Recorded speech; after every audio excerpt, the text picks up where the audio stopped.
Good morning, everyone. We'll just have to wait a little more, and in a few minutes, we'll start the program. Thank you for your patience.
All right, may we request everyone to please settle down as our program is about to start in a moment.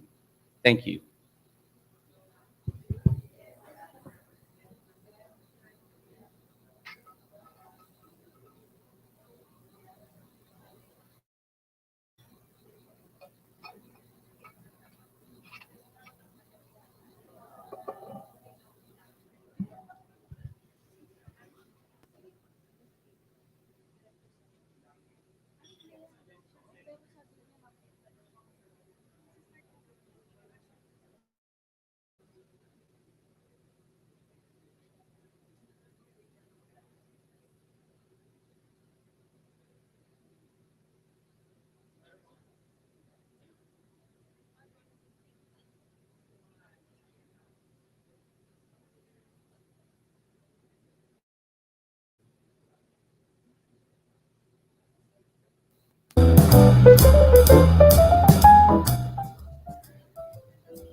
A pleasant morning, ladies and gentlemen. Welcome to the launch of the amended implementing rules and regulations of the Philippine Tropical Fabric Law. I am Alex Diaz from the Public Assistance and Information Office of the Civil Service Commission, and I will be your host.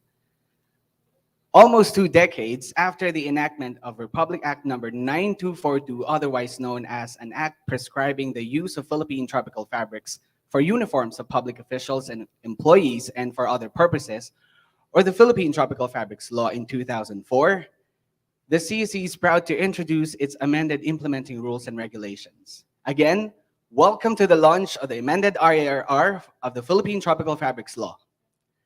We are truly honored this morning to be joined by special guests who have the passion for local textile promotion in the country. Gracing this occasion are the representatives from the Department of Science and Technology, the Department of Trade and Industry, and the Department of Agriculture, and of course, the Civil Service Commission, which spearheaded the review of the IRR. We are also joined today by our friends from the media. The Honorable Senator Loren B. Legarda, the principal author of the PTF law, expressed her eagerness to join us in this event. However, due to an unexpected and equally important meeting, she will not be able to come today. Nonetheless, she has prepared a video message which will be played later. This morning, we will hear a presentation on the salient provisions on the amended IRR. Witness the presentation and recognition of the agencies and individuals involved in the crafting of the IRR, and hear the video message of support of Senator Loren B. Legarda. Our friends from the media will thereafter post their questions to our officials in a press conference after the program. Ladies and gentlemen, as we begin this event, let us first ask the blessings of the Almighty God through an invocation to be followed by the singing of the Philippine National Anthem. May I request everyone to please rise.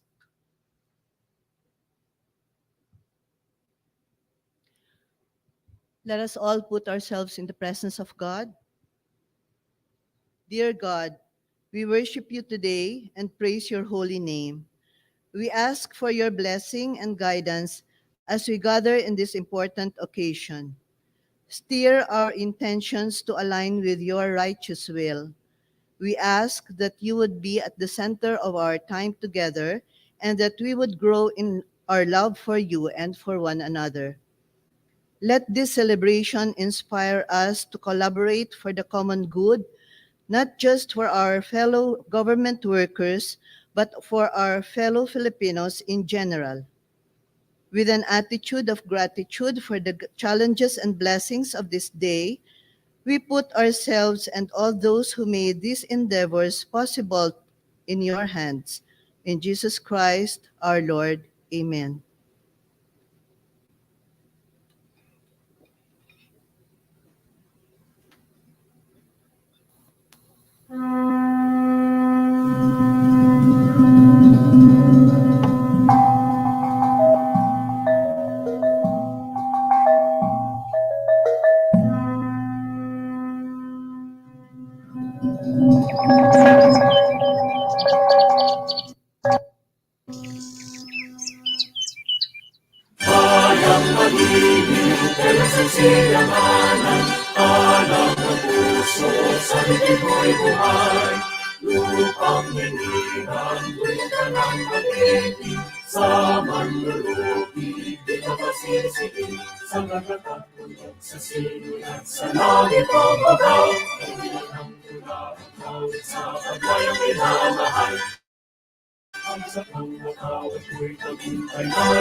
We may now take our seats. Thank you.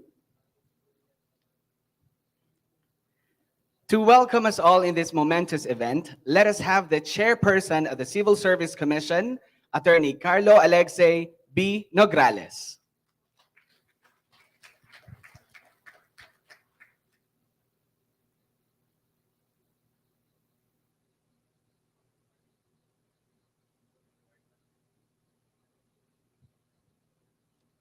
The Philippine Textile Research, or PTRI, the premier textile research and development arm of the Department of Science and Technology, has been one of the CSC's staunch partners in the review of the PTF Law IRR.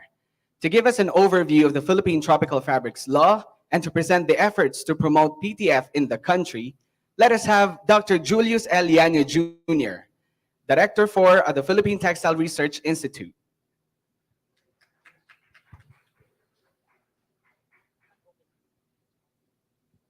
My apologies. Let us have first the CSC Chairperson Carlo Nograles for the opening remarks. Thank you.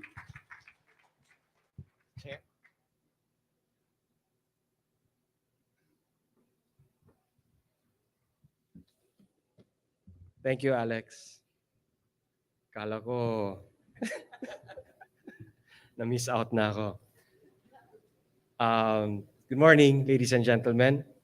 To our distinguished guest, the Honorable Senator Loren Legarda, who is the principal author of Republic Act number 9242, otherwise known as the Philippine Tropical Fabrics Law.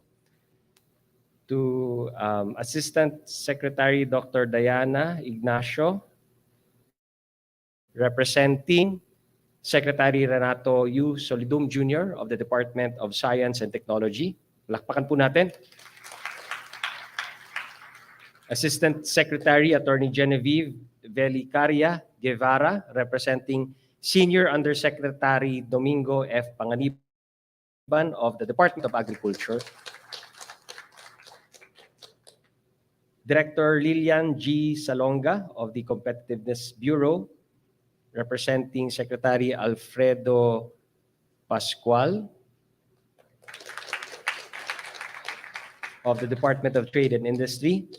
And of course, to our beloved CSC commissioners, Commissioner Attorney Eileen Lourdes Lizada and Commissioner Attorney Ryan Alvin Acosta. And to all of the officials and employees of our government agencies who have been working hard on the implementation of the PTF law, and of course, our stakeholders in the private sector who have greatly contributed to developing and sustaining the local PTF industry.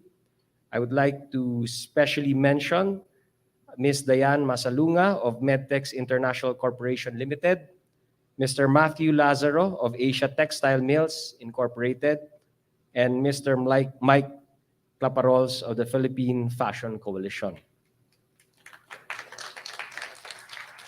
Friends from the media and my CSC family, distinguished guests, ladies and gentlemen, maayong buntag kanatong tanan. Magandang umaga po sa ating lahat.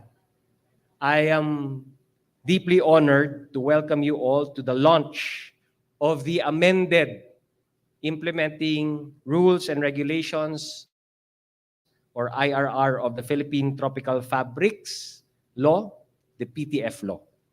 This highly anticipated event exemplifies our commitment to fulfill the true essence of RA 9242, or an act prescribing the use of Philippine tropical fabrics for uniforms of public officials and employees and for other purposes.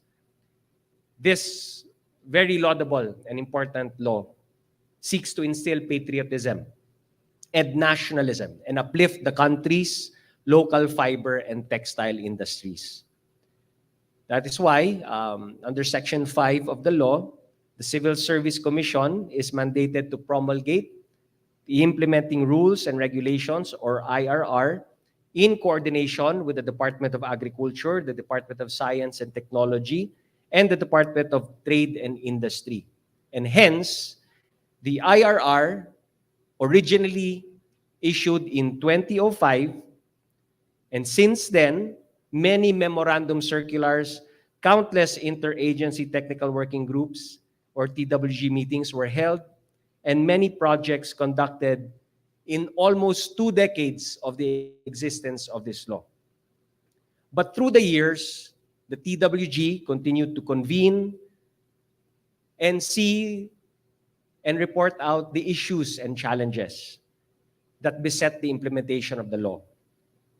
And over the last 3 years, notwithstanding the COVID-19 pandemic, this technical working group continued to tirelessly work to fine-tune and finalize an amended IRR via online meetings, email exchanges, including consultations with our stakeholders in the private sector, to really find ways and means to address the issues and challenges that faced the implementation of this very notable, in fact, may dare say, game-changing law. And that is why, as a result of all of these efforts for the past 2 decades, I'm happy to inform you that the Civil Service Commission and Bank approved the amended IRR of the PTF law through CSC Resolution number 2300-555, promulgated on 30th of June 2023. And this amended IRR was published in the Philippine Star on August 17, 2023, and thus shall take effect on the 1st of September 2023, just in time for the celebration of the 123rd Philippine Civil Service Anniversary.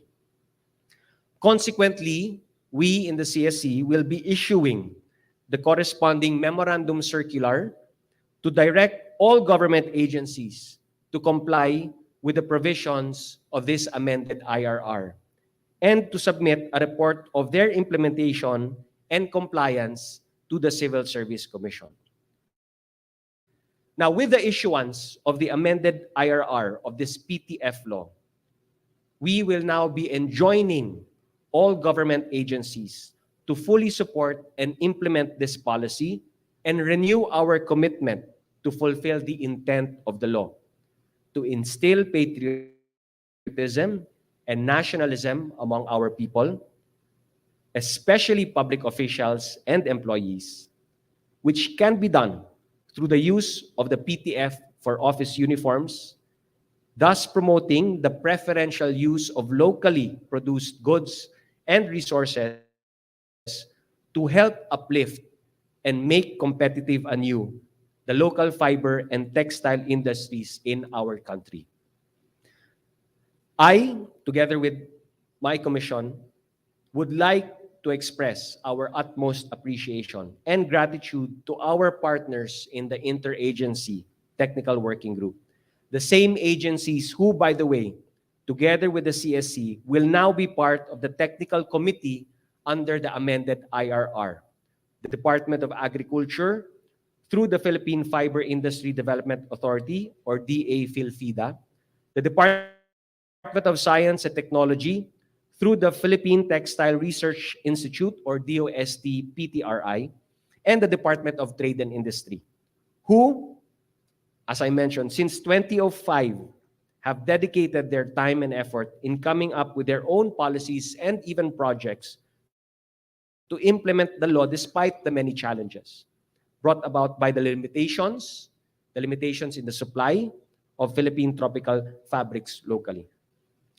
We have noted all of your contributions and, of course, your commitment to address the implementation issues and challenges, and we thank you for staying with us to this day, every single moment since the enactment of the law. I would also like to take this opportunity to acknowledge in particular Assistant Commissioner Ariel Ronquillo of the CSC, who led the review of the Interagency Technical Working Group, and former Executive Director Celia B. Elumba of DOST PTRI, as well as their respective teams and other offices involved, for their valuable inputs and expertise shared during the discussions in the Technical Working Group.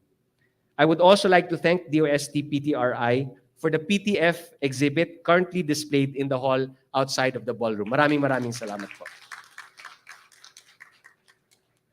Finally, we recognize and salute our stakeholders, especially those here with us, who believed in and collaborated with us through the ups and downs, and remained committed to contributing to the development of the local garments industry. Rest assured of our continued partnership and our support. Thus, I call on all heads of government agencies and all our fellow civil servants to promote the utilization of Philippine tropical fabrics.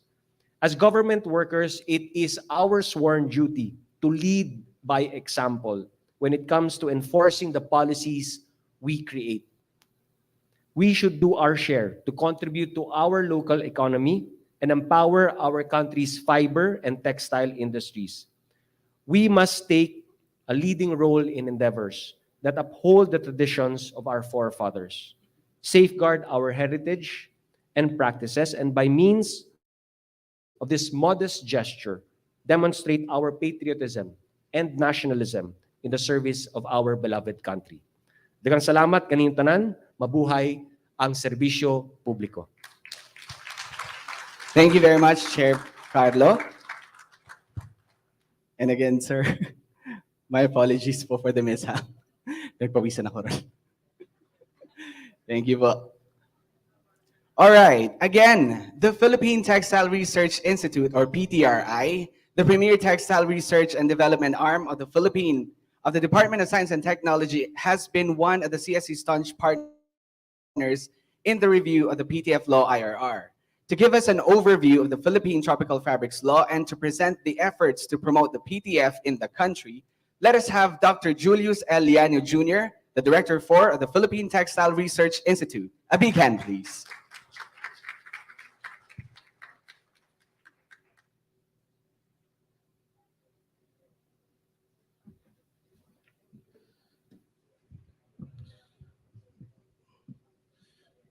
To the Honorable Lauren B. Legarda, the Senate President Pro Tempore, Chair of the Civil Service Commission, Attorney Nograles, sir, our commissioners, Attorney Lisada, ma'am, nice to see you again. Attorney Acosta, our Assistant Commissioners, Assistant Secretary Diana Ignacio, Assistant Secretary Guevara, Director Lilian Salonga, who are also with us in the creative industry sector, our stakeholders in the private sector, mga kapwa lingkod bayan, magandang umaga po sa inyong lahat. I'd rather talk about Philippine innovation of the Philippine tropical fabrics because PTRI and the Department of Science and Technology pushes not just the development of these fabrics or these textiles, but its continuous evolution and innovation. But just to bring you all up to speed, mag-textile 101 muna tayo para nagkakaintindihan po tayo ng mabuti. Everything starts with a textile fiber. Ito po yung ginagamit as raw materials. They are spun into yarns. Very simple, the term spinning, but this is a huge line of machineries to convert these short fibers into a continuous yarn that are woven or knitted such that you have as a woven material or a knitted material. However, there are also other developments for non-woven where fibers are directly converted into non-woven materials. These are the ones that went into our face mask, into our carpets, the headliners of your car, for geotextiles, for the buildings that we construct, etc., etc. However, the Philippines has an opportunity to channel its vast raw materials into this supply chain because of the treatment technologies allowing fibers coming from the Philippines or are produced in the Philippines to be part or to be made into a textile fiber. Now, with all of these materials, there comes finishing. Dito po nalalagyan ng kulay, dito nalalagyan ng other properties such that you have the final product of the textiles that we so see and observe in the market. This comes as your diapers, your footwear, your bed linens, and your wearables. So, officially and formally, the Philippine tropical fabric is defined as those containing natural textile fibers produced, spun, woven or knitted, and finished in the Philippines, and which have been tested and certified by the DOST PTRI as compliant to RA 9242.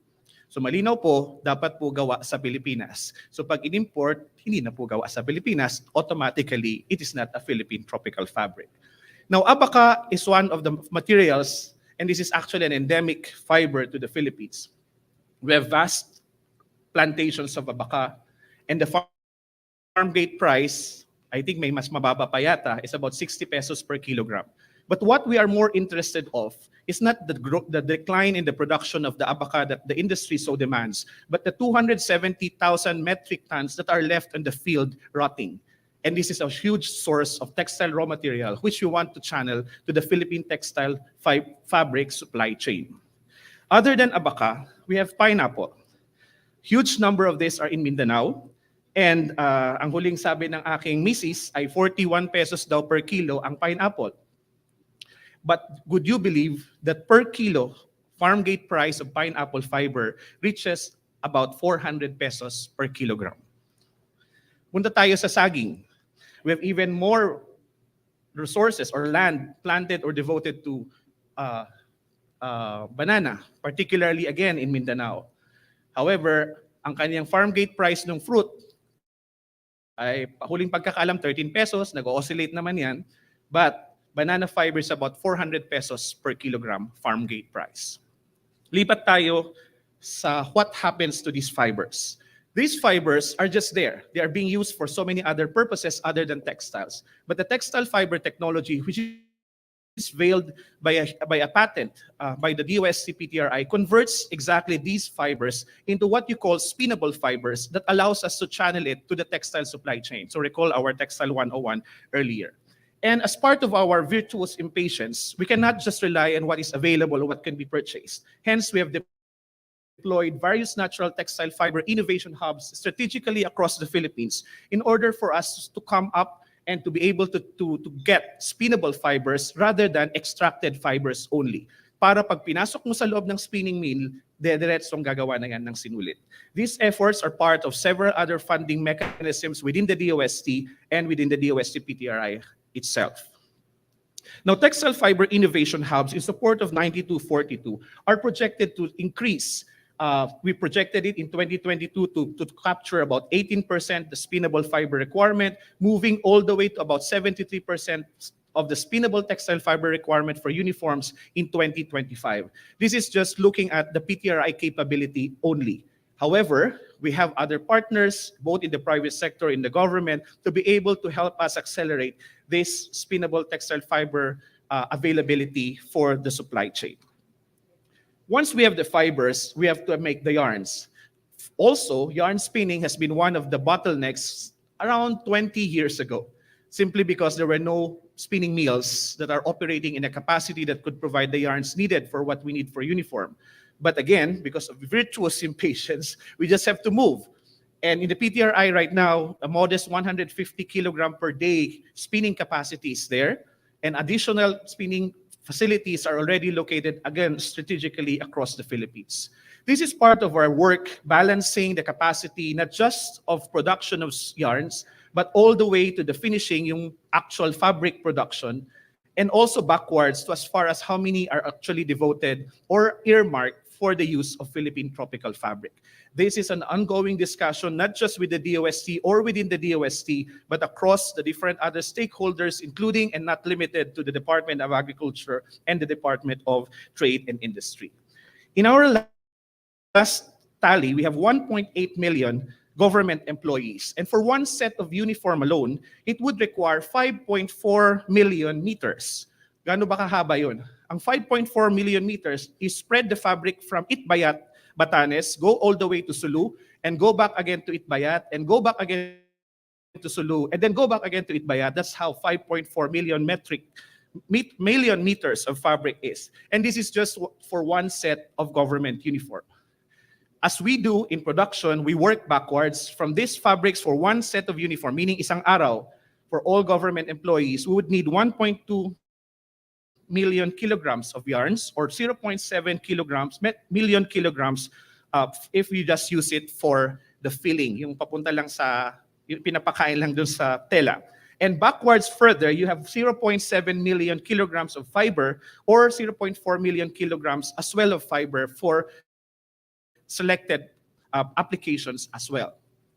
Now, once we have the fabric, it doesn't end there. Hindi ibig sabihin that we have produced the fabrics locally, the fibers were produced locally, then it's a Philippine tropical fabric. This will have to hurdle the Philippine National Standard PTRI 165 series of 2005 and the various certification protocols that have been part of the implementing rules and regulation for this one to be qualified as a Philippine tropical fabric. Only then will it become a Philippine tropical fabric. So the source is one, production is one, but performance is also a very huge component. I highlighted earlier Philippine innovation because the way to go for Philippine tropical fabric is a whole of government's approach. Actually, it's a whole of society approach towards inclusive innovation, which ensures policy coherence, alignment of priorities, and the effective coordination, which I think within the past how many years, and thanks to the COVID pandemic, government agencies have been talking to each other more frequently now than before. That has been, I think, one of the impediments 2 decades ago when all of the agencies involved in the PTF hardly ever talked to each other outside of the interagency technical working group. Now, how do we engage further? Because we don't have to end here. Being in the forefront of the innovation for PTF, everything must move forward while we are trying to make sure that we are actually localizing and making this available. Frontier is fostering the revitalization of nascent textile innovation ecosystems in the region. This is the engagement platform of the DOST PTRI in order for us to enable regional participation from fiber production all the way, hopefully, until yarn manufacturing.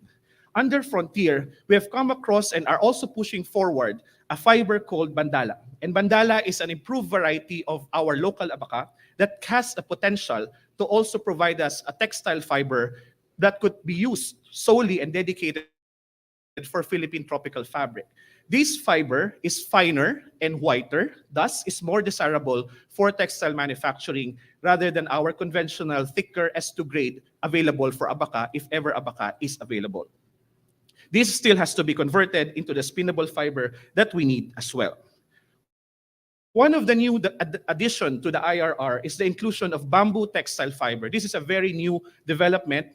Parang 3 to 4 years pa lang po namin niluluto to sa PTRI, but we are launching the Bamboo Textiles PH in September 21. We are also all invited. We have developed fibers from bamboo, and this is not similar to the fibers that you see in the mall. So yung nakikita natin sa mall is rayon. What happened to that? They dissolve the bamboo and regenerate a fiber out of that dissolved bamboo. Hindi mo na alam kung bamboo pa rin yun o ibang halaman na yung nandoon. But this bamboo comes directly from the bamboo pole, and you could see it transformed into a fiber that could be used for textiles. This is the strategic location of the various textile fiber innovation hubs across the Philippines. I may just interject, the first one that was launched is in Nagilian, La Union, through a farmer group. So they had to rent a small abandoned pig pen for their bamboo textile fiber innovation hub. And right now they're earning, I think we deployed the technology in January. As to the last report, middle of the year, they have earned almost 300,000 already out from just producing bamboo textile fibers. And among the fiber sources that we have, the extracted fiber recovery for bamboo is 35%. For your reference, pineapple is only 1%. Abaca is only about 1 to 2%. So bamboo is also a very compelling raw material altogether. Bamboo, per pole, kung 20 meters yung pole mo, is about 10 pesos per kilogram. So kilogram muna yung usapan natin ngayon. But one pole is about 20 meters, so parang about 200 pesos per pole. However, at the buying rate right now, because PTRI is the only one buying it for the meantime, we are buying it about 250 pesos per kilogram, farm gate price of bamboo textile fiber. Other more interesting, particularly in the south of the Philippines, is Seda Pilipinas or Philippine silk. Did you know that we have silk in the Philippines, particularly in Region 10? In Region 10, it holds the largest germplasm of Philippine silk in the Philippines. We have 84 parent lines for Philippine silk located in Laguindingan, Misamis Oriental, and this has been a steadfast effort of the PTRI through the years. Umabot na kami sa rationalization at lahat, hindi po nawala yung Philippine Silk program namin sa Mindanao. And here we are. This has already been launched as the Silk Research and Innovation Center, part of the initiatives of the Senate as well, reviving Seda Pilipinas and targeting about 45% silk self-sufficiency by 2025. And if this is it, I think we have more, because we have natural dyes hubs across the Philippines, also complementing the Philippine Tropical Fabrics Law, regional handloom weaving centers that might also be part of our uniforms, the different regional yarn production innovation centers also strategically located across the Philippines, and the different silk locations and silk facilities also located strategically across the Philippines. Did we stop there? No. During the pandemic, another challenge was presented, and this is how to make the fabrics, other than not showing what's not supposed to be shown. We have also developed Protex, and Protex are protective re-engineered occupational textiles for other applications of uniform than the casual dress uniform. And this one goes to our barangay health workers, those working in triage, those in the hospitals. They are not actually part of the IRR simply because the rules and the standards are applicable only for casual corporate dress uniform. But how about them? They're also part of the civil service. So these technologies have also been developed. They have antimicrobial properties and water repellent properties, functional enough for the different purposes that they will actually be required for. And the other one is, pumunta rin po tayo pagdating sa ating uniform personnel, because a DOST-funded project also is trying to reevaluate the use of our local yarns and fabrics for the battle dress uniform of our uniform personnel, as well as part of our Combat Tex project for the Philippine Camouflage, Optical, Mechanical, and Ballistic Armored Textiles R&D of the DOST PTRI. With all of this, we call on everyone to join us in our continuous and relentless effort to wear something Filipino. And we are proud to be Filipino, thus we wear Filipino. Magandang umaga po sa inyo lahat. Thank you, Dr. Lianio. The DOST PTRI is a partner of the CSC in this event. The exhibit at the lobby showcasing uniform designs made of Philippine tropical fabrics, Philippine weaves, and other information materials was creatively planned and put up by the PTRI. Moreover, the PTRI has also been a partner of the CSC to produce one set of uniform for CSC employees using the PTF as base material. This project will jumpstart the implementation of the PTF law as it aims to promote and boost mainstreaming of the PTF for the uniforms of government agencies. As Chair Nograles mentioned earlier, the amended IRR of the PTF law was published in the Philippines, Philippine Star on 17 August 2023, and shall take effect 15 days thereafter, which is on 1st September 2023. So to fully understand how the PTF law will be implemented, Attorney Ariel G. Ronquillo, CSC Assistant Commissioner for Legal and Head of the Interagency Technical Working Group on the amended IRR of the PTF law, will discuss the salient provisions of the amended IRR. Ascom Ronquillo, the floor is yours.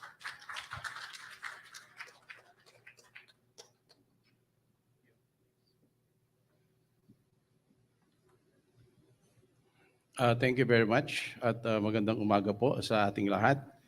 To the main author of the PTF law, the Honorable Senator Loren Legarda, to the members, the honorable members of the Civil Service Commission, Chair Carlo Nograles, Commissioner Lizada, Commissioner Ryan Acosta, to our partners, to our guests from partner agencies, from the DTI, Director Lilian Salonga, from the DOST, Assistant Secretary Diana L. Ignacio, from the DOST PTRI, Dr. Julius Lianio Jr., from the DA-PhilFIDA, Assistant Secretary Genevieve E. Velicaria Guevara, and also with us today are our partners from the private sector. From Medtex International Corporation Limited, Ms. Diana Masalunga, from the Exclusive Apparel by Ms. Olive Ang Incorporated, Ms. Olive Ang herself is with us.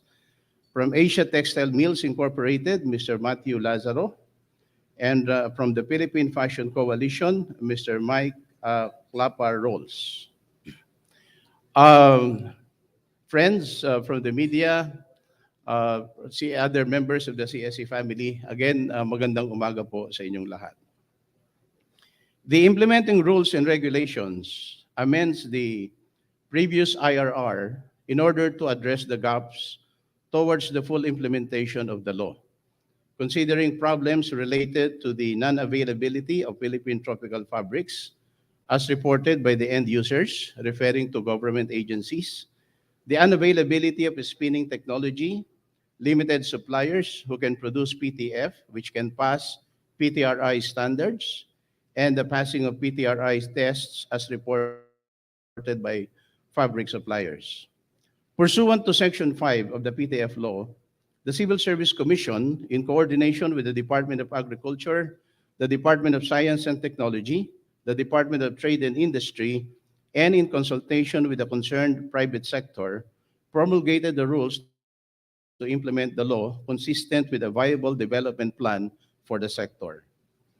The Civil Service Commission spearheaded the review of the existing IRR by convening the CSE Internal Technical Working Group, as well as the interagency TWG, composed of representatives from the Department of Science and Technology, Philippine Textile Research Institute, the Department of Agriculture, Philippine Fiber Industry Development Authority, and the Department of Trade and Industry. The CSE conducted a series of meetings on the proposed amended IRR of the PTF law, including consultations with stakeholders in the private sector. So, ladies and gentlemen, may I now present to you the salient features of the amended IRR.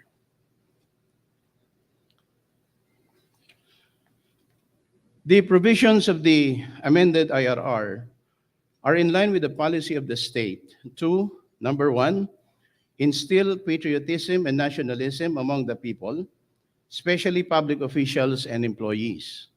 Second, to promote the preferential use of locally manufactured goods that utilize local resources. And third, adopt measures that help make them competitive and thus generate wider employment and greater benefits to the country. Now, let us first take up the coverage. The amended rules clarifies the coverage of the law. So who are now covered as clarified under the amended IRR? It covers all government officials and employees occupying regular positions, appointive or elective, in all branches, subdivisions, instrumentalities, and agencies of the government, including GOCCs with original charters, LGUs, the state universities and colleges, local universities and colleges, and local water districts.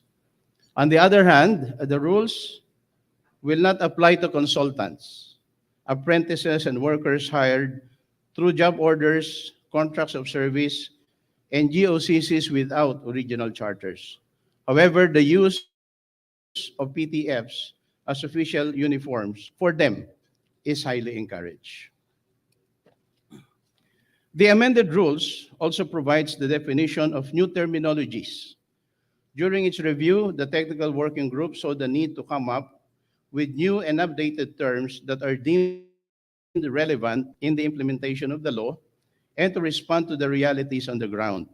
The new terms are attestation, certification, clothing embellishment or adornment, local sources, natural textile fiber or the NTF, and permit to transport fiber.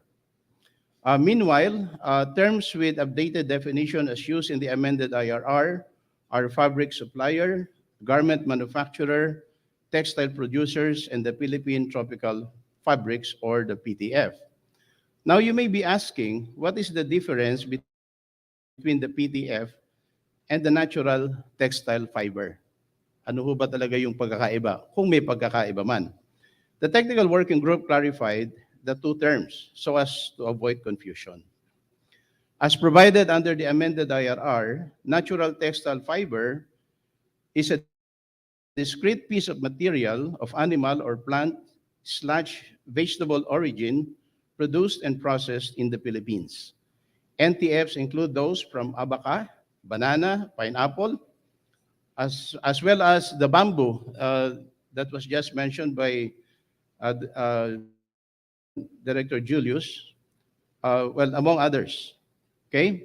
Now, PTFs, on the other hand, are fabrics containing the natural textile fibers produced, spun, woven, or knitted and finished in the Philippines, and which have been tested and certified by the DOST PTRI as compliant with the provisions of RA 9242. In other words, doon po yung kaibahan. Pag sinabi nating PTF, tested na siya as compliant with the law. Because without Without that compliance, we can hardly call it as Philippine tropical fabric.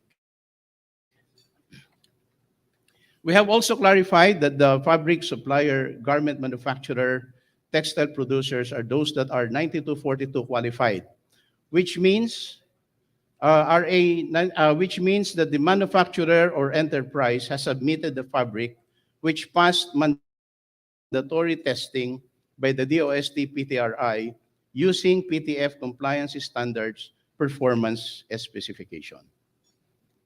Okay. Now, as to the usage of the PTF, the use of PTF is prescribed for official uniforms of government officials and employees, either for the entire set of uniforms or a part thereof, but not as a mere clothing embellishment or adornment. Okay. Moreover, the use of PTF is prescribed for other purposes that require the use of fabrics in government offices and functions. So hindi pwedeng pan-display lang, no? Meron kasi, there are times na kapag sinita mo yung isang empleyado, bakit hindi ka naka-PTF, ituturo sa iyo yung brooch. Yung brooch ko, PTF yan. O kaya yung botones ko, PTF yan. O kung ano man. So hindi ho pwede yun. It's either whole set or at least half. It cannot be used as a mere embellishment. Now, what is a clothing embellishment or adornment? As defined here, it is an accessory or ornament added or attached to fabric or uniform through the use of outside mediums such as thread, embroidery, ribbon, sequins, beads, yarns, cord, buttons, lace, applique, and the like. And articles of clothing like a scarf, necktie, shawl, bag, shoes, belt, buckle, brooch or pin, and hair accessories. So, hindi porket PTF yung necktie mo, compliant ka na, no? Okay? O kaya yung scarf. Dapat, gagamitin mo siya as uniform. The amended rules also revise the standards and certification on the use of the PTF. First, from the requirement of at least 5% by weight of NTFs and 50% by weight for silk in the previous IRR to at least 5% by weight for both NTFs and silk. So pinareho na po nating 5%. Bakit? The decrease in the weight requirement for silk is due to its limited supply. Second, the DOST PTRI is tasked to develop and issue guidelines in securing a certification which will include compliance with the standards set forth under RA 9242 on the origin, processing, composition, and other properties of the NTFs and other necessary forms. And with the recent developments, the DOST PTRI updated its guidelines in securing a certification, which is a document issued by the DOST PTRI on compliance with RA 9242 test standards of a batch of textiles produced by a textile producer. A certification is issued to fabric suppliers or garment manufacturers wanting to bid for the uniforms and other purposes of government. Third, the amended IRR also revised the certificate of origin to what is now called the permit to transport fiber issued by the Department of Agriculture through the Philippine Fiber Industry Development Authority or the PhilFIDA. The said permit specifies the origin not just of silk, but also of abaca, banana, pineapple, silk, and other fibers. In the previous IRR, the DA-PhilFIDA issues a certificate of origin for silk only. Now, regarding the procurement procedure, with regard to the procurement procedure, the amended rules reiterates that all procuring entities shall adopt the procurement procedures as embodied under RA number 9184 and its implementing rules and regulations or the Government Procurement Reform Act.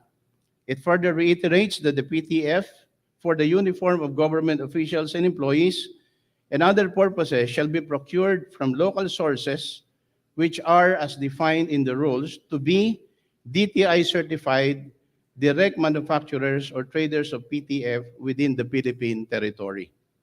The amended rules also adds the certification requirement for textile producers who cannot sufficiently provide the required PTF at a given time to be submitted to the DOST PTRI for the issuance of an appropriate notice of exemption. So kung kailangan po ng exemption, kailangan makuha yung exemption na yon from the DOST PTRI. Now, in addition to the bidding requirements, the amended rules further provides additional requirements on the procurement of PTF. And these are the following. Certification from DOST PTRI stating that the fabric is compliant with the law. Attestation issued by the textile producer stating that their fabric is part of the stock that has been certified by the DOST PTRI as PTF compliant to include the identification as marked in the selvage of the fabric. Permit to transport fibers from DA-PhilFIDA stating the origin of the fiber such as abaca, banana, pineapple, silk, and other fibers. Now let's go to implementation, monitoring, and evaluation. Also included in the amended rules is a new provision on implementation, monitoring, and evaluation, which is lacking in the previous IRR. To ensure the implementation of the law and its rules, a technical committee has been created, composed of the DOST PTRI as the head, with the DTI, CSC, and DA-PhilFIDA as members.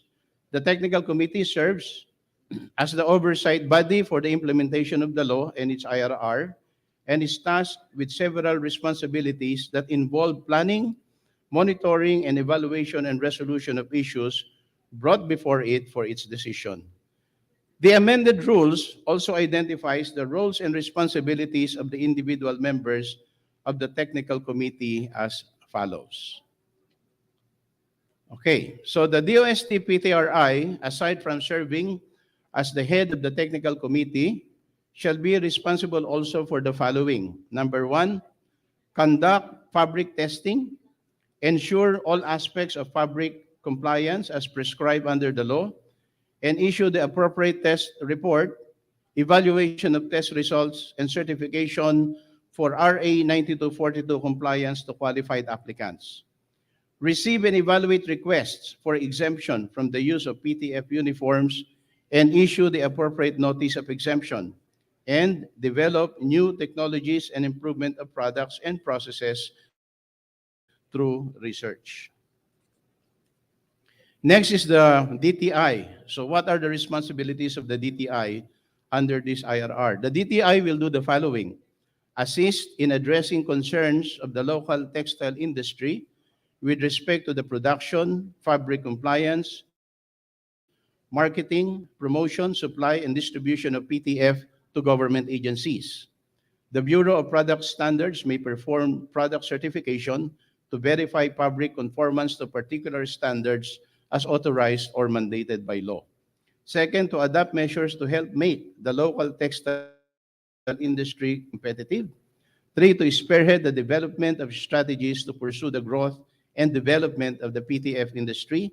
Four, to issue the certificate of non-availability of supply of PTF.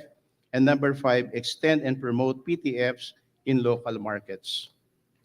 And now the CSC. What are the responsibilities of the CSC? The CSC shall take care of the following: release and disseminate issuances that will ensure government agencies' compliance with the law. These issuances include memorandum circulars for mobilizing government agencies to comply with the law.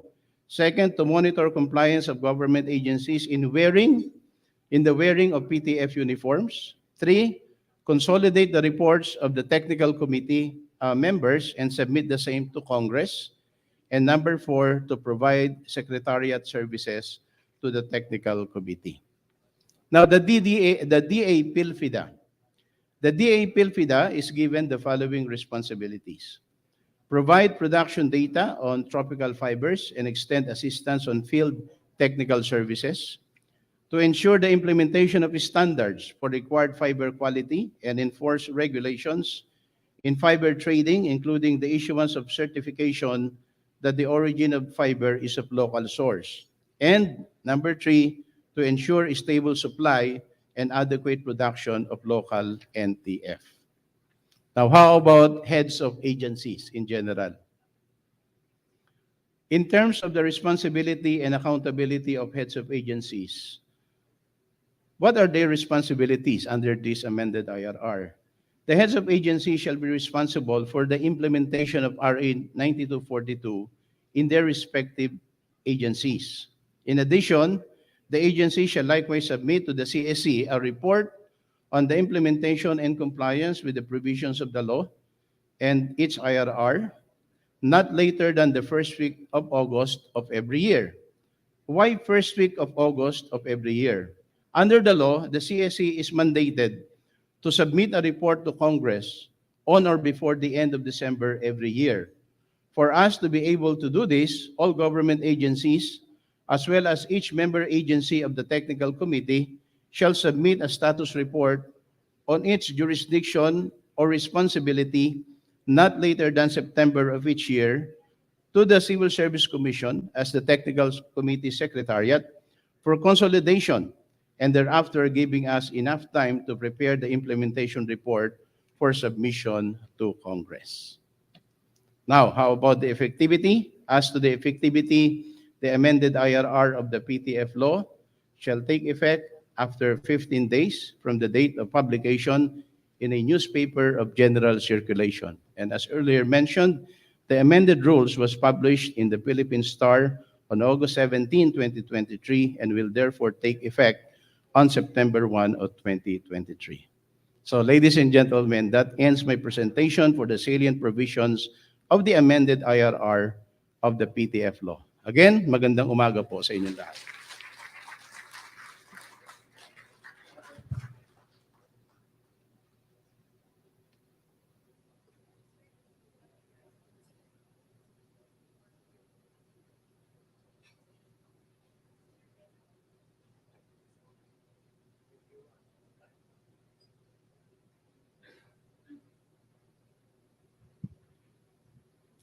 To recognize the members of the Interagency Technical Working Group, may we request Chairperson Carlo A.B. Nograles to hand over the ceremonial copy of the IRR to the representatives of DTI, DOST, and the DA.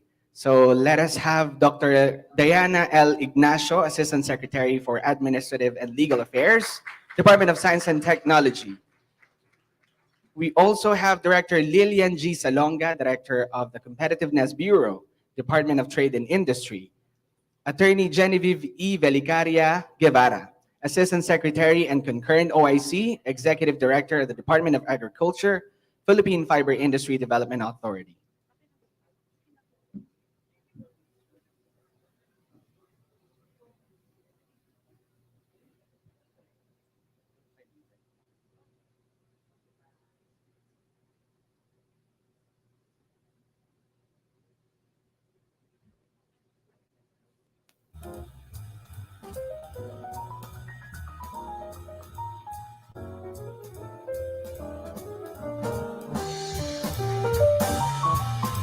A big hand, please.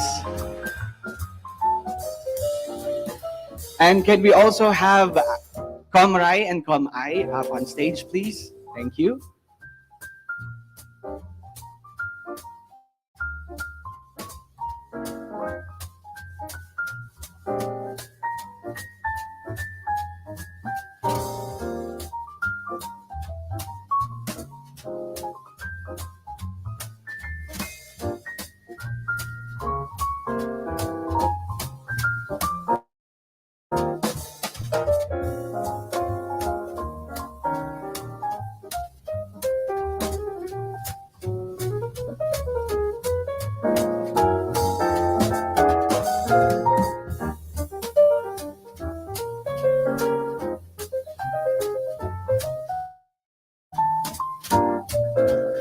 Thank you very much.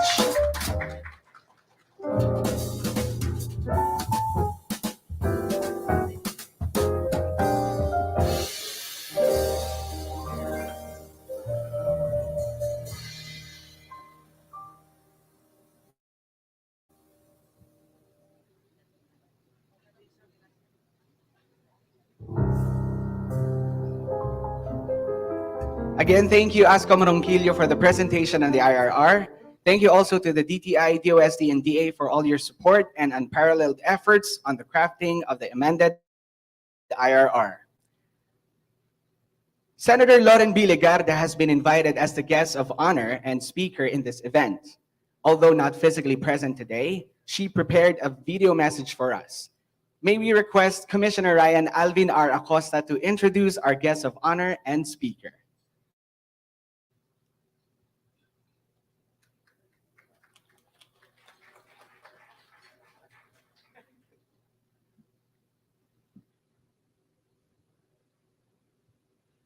Distinguished guests and colleagues in government service, good morning. Our guest of honor today actually needs no introduction. Her admirable reputation truly precedes her name. She has established, maintained, and kept on enriching a sterling record in public service, both as a broadcast journalist in her earlier career and as a public official for more than 2 decades now. Since it would take me hours to enumerate her notable accomplishments, I will just highlight at this point those that are relevant to our celebration. Our guest of honor is a luminary in the realm of Philippine culture and the arts. Her unwavering commitment to safeguarding our nation's rich cultural heritage has reshaped the landscape of our cultural identity. Amidst the intricate tapestry of nation building, she has played a pivotal role in steering the passage of transformative legislations. Her resolute efforts have resulted in landmark laws such as the National Museum of the Philippines Act, the National Cultural Heritage Act, the Gabaldon Schools Buildings Conservation Act, the National Indigenous Peoples Day, and of course, the Philippine Tropical Fabrics Law, whose amended implementing rules and regulations we are signing or launching today. An architect of change, she spearheaded the groundbreaking National Cultural Mapping Project, which now stands as the beacon of preservation. She has been seeking to institutionalize this project through Senate Bill number 1841 and the endorsement of the said bill by both chambers of Congress give tremendous hope that this will soon be part of landmark laws that fortify the protection of our national cultural heritage. A passionate advocate for indigenous arts and culture, her legacy gleams in the form of the Hibla ng Laing Filipino, the artistry of Philippine textiles gallery at the National Museum of the Philippines. A visionary endeavor that kindles a profound appreciation for our heritage and bolsters the creative enterprises of indigenous and cultural communities. In fitting acknowledgement of her lifelong devotion to the preservation of culture, heritage, and the arts, she has been honored with the esteemed Dangal ng Haraya by the National Commission for Culture and the Arts. Moreover, indigenous peoples groups have endowed her with titles that reflect their recognition and appreciation of her advocacy for the rights and welfare of indigenous peoples, a testament to her nurturing influence. As we gather today to mark the launching of the amended implementing rules and regulations of the Philippine Tropical Fabrics Law, and to celebrate the timeless essence of our cultural heritage, it is my honor to welcome Senate President Pro Tempore Lauren Legarda, a torchbearer of our past, an architect of our present, and a guardian of our future.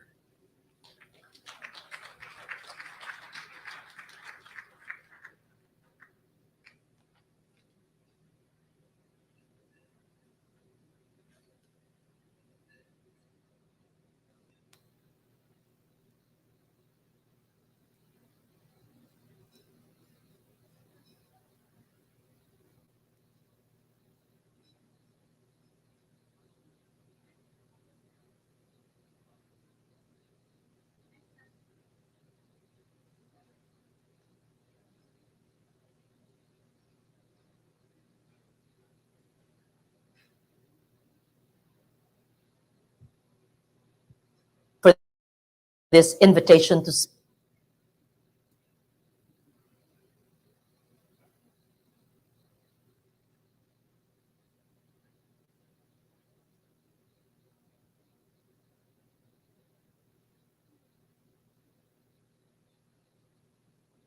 Thank you.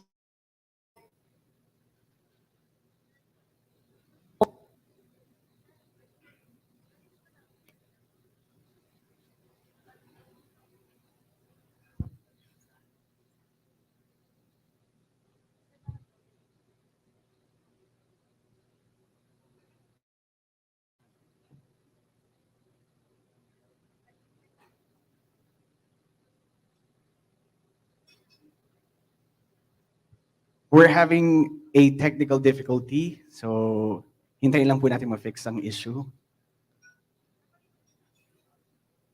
Thank you for this invitation to speak. I always appreciate learning how laws I authored are being implemented, such as the Philippine Tropical Fabric Law. I can say there have been considerable changes in the uniforms I've seen since the passage of this law, which I principally authored in my first term. As you have determined and acted on by revising the implementing rules and regulations, there is of course room for improvement. The law aims to encourage the manufacture of local fabrics, or at least the use of local content in fabric manufacture. As a uniform requirement would have been spread nationwide, I was hoping that local manufacturers would see an opportunity and enrich their local economies by finding new sources of fiber for weaving. We are still hearing that uniform makers are finding it hard to find fabric that meets the specifications under the previous IRR. I understand that as of now, there are 2 known manufacturers of Philippine tropical fabrics that can comply with the rules. I would like to challenge the agencies here. How will we assist more manufacturers to enable them to comply? How should we advise the Agriculture Department to work with us to plant fiber sources so that the industry will have sufficient raw materials? I am glad that the IRR was revised with the hope of making it attractive to manufacturers to invest and engage in. I also note that the new IRR will be able to accredit fabric manufacturers that include fibers from any new local source, including bamboo. I would like to be enlightened further because while doing a quick calculation, these are the figures I'm coming up with. The Philippine bureaucracy is approximately 1.5 million people. If even just half of them will have at least 2 sets of uniforms worth 500 pesos each, that is a billion peso industry.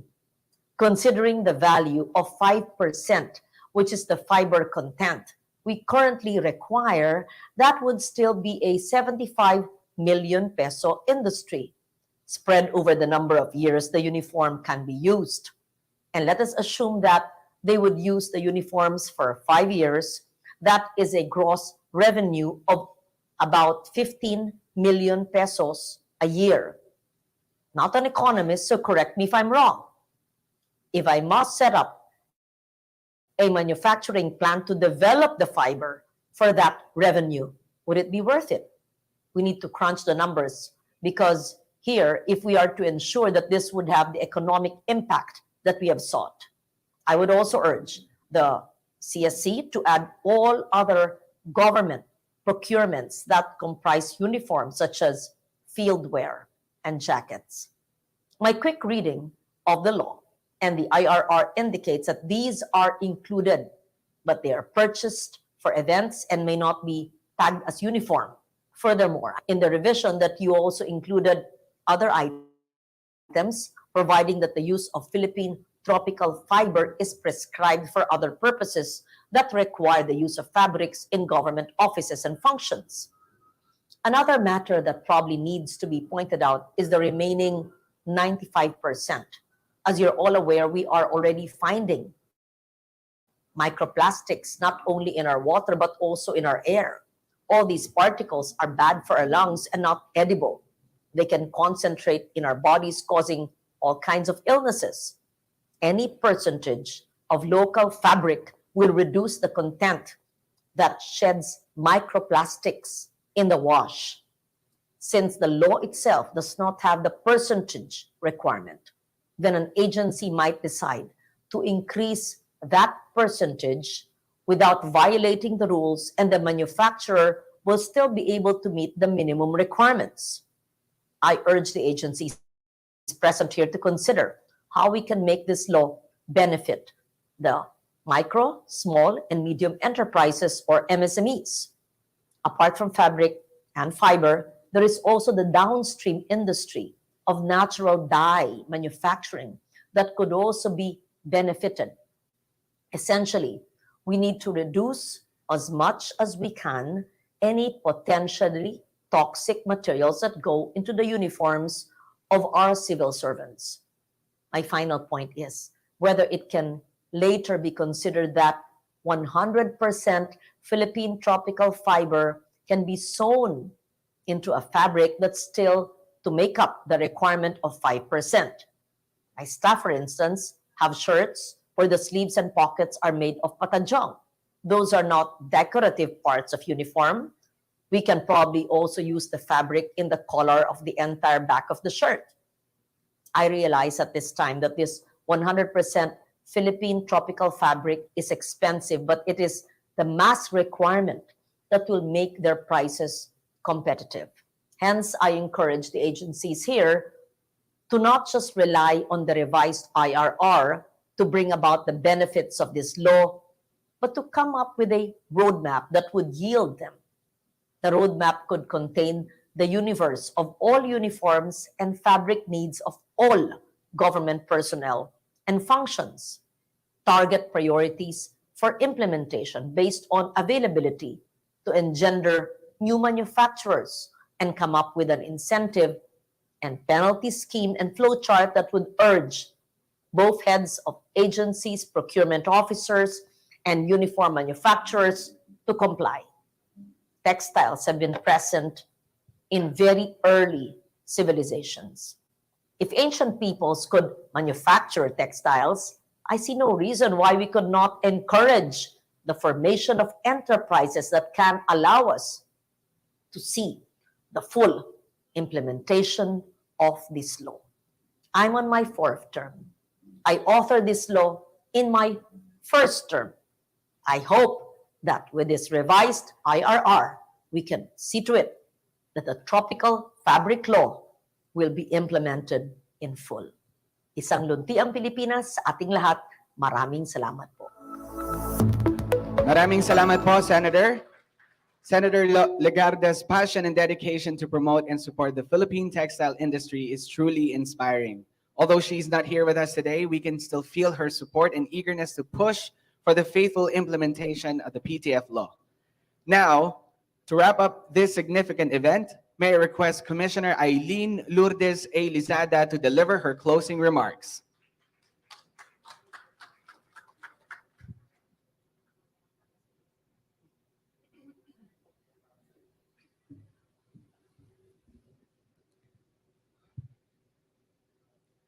Honorable Senator Loren Legarda, Assistant Secretary Dr. Diana Ignacio, Assistant Secretary Attorney Genevieve Velicaria Guevara, Director Lilian G. Salonga, Chairperson Carlo Nograles, Commissioner Ryan Acosta. Sir, tumingin ka dito. Our partners in the government and the private sector, especially the Philippine tropical fabrics industry, and our friends from the media who are with us today, a pleasant morning to all of you. I'd like to say hello, a special hello to Dr. Julius. We have met before online lang po for this one. Also to Ma'am Carissa, it's good to see you here. Hi, Ma'am. Finally, we are here. I am proud to stand witness to what has been a fruitful and meaningful launch of the amended implementing rules and regulations of the Philippine Tropical Fabrics Law. Your contributions, as well as your presence today, play an indispensable role as we mark the start of a new journey. After we conclude today's launch, the technical committee headed by the Department of Science and Technology, PTRI, and comprised of the Civil Service Commission, the Department of Agriculture, Philippine Fiber Industry Authority and Development Authority, and the Department of Trade and Industry, with the support of our partners in the PTF industry, will spearhead an awareness campaign throughout the bureaucracy nationwide, again on the law, its amended IRR, as well as the programs and projects of the technical committee agencies in partnership with the private sector.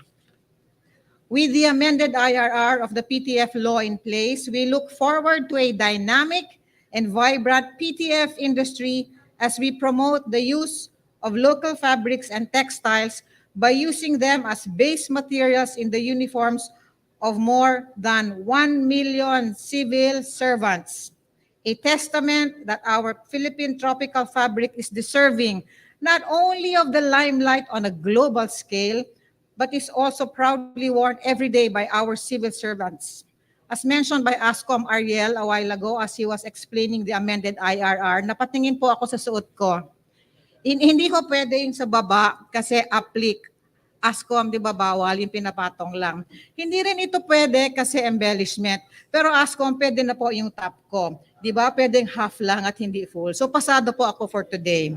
It is our hope that our preferential use of the PTF will lend support to the revitalization and enhance competitiveness of the local fiber and textile industry of the nation. And eventually, the wearing of the PTF will not only be confined to our government employees, but will become an integral part of our culture and identity as Filipinos. Through this, we aim to cultivate a deeper sense of patriotism and nationalism among our fellow Filipinos, beginning with our very own public officials and employees.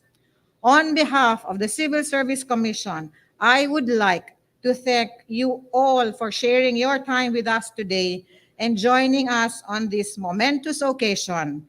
May we continue to forge change and progress in the lives of our fellow Filipinos. Muli, marami pong salamat at mabuhay tayong lahat. Thank you very much, Commissioner Lizada.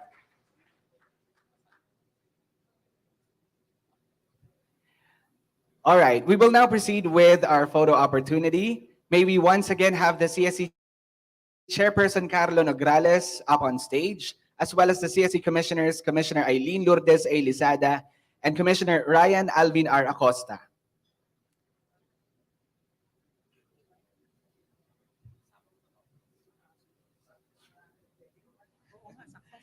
May I request the representatives of the Department Secretaries, Dr. Diana L. Ignacio of the DOST, Attorney Genevieve E. Velicaria Guevara of the DA-PhilFIDA, and Director Lillian G. Salonga from the DTI, as well as the members of the Interagency Technical Working Group.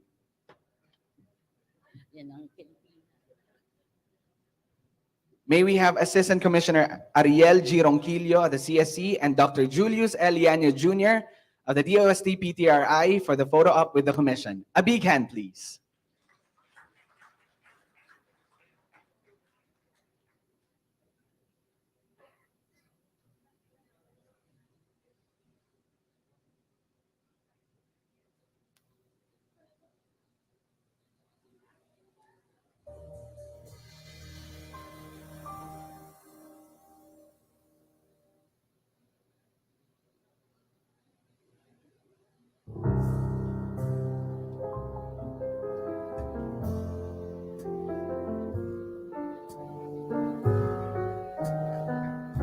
Thank you very much.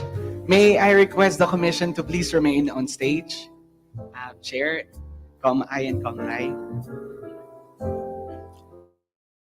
May I now request the representatives from the private sector involved in the crafting of the IRR to please proceed to the stage for a photo op with the Commission. Due to a limited space, it is requested that only one representative per company join the photo op. Let us have Ms. Celia B. Elumba, consultant and former executive director of the DOST PTRI. Let us also have Ms. Marites Hoxon Agoncillo, Confederation of Wearable Exporters of the Philippines, or CONWEP. Ms. Diane Masalunga, Assistant Manager of Medtex International Corporation Limited. Ms. Jennifer Jean A.D., JADD Studio. Miss Olive Ang, Exclusive Apparel by Miss Olive Ang Incorporated. Let us also have Mr. Matthew B. Lazaro, Vice President, Asia Textile Mills Incorporated. Let us have Mr. Jose Antonio D. Olives, Weavers Textile Mills Incorporated.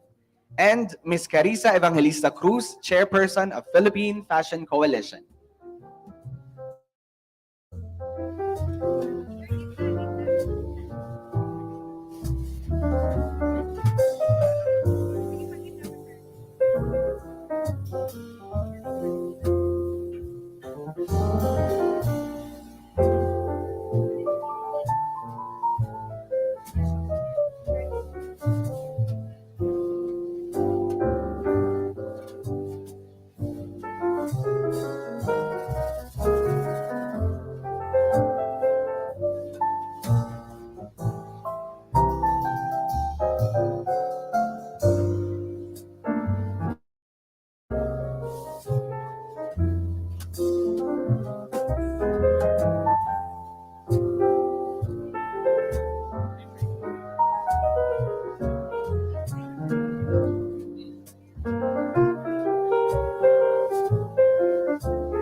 Once again, the commission with our partner, with the representatives from the private sector. A big hand, please.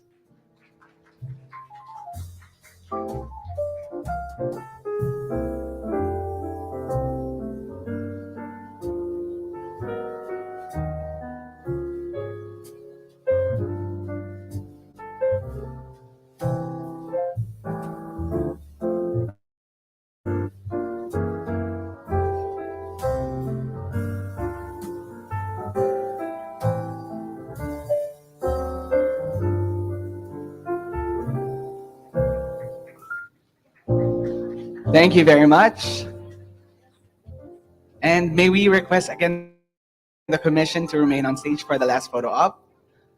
Thank you to our private sector representatives. Finally, may we request the CSC assistant commissioners and directors to please come on stage for the photo op.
Thank you, everyone. Please put your hands together for the members of the TWG and our active partners from the private sector.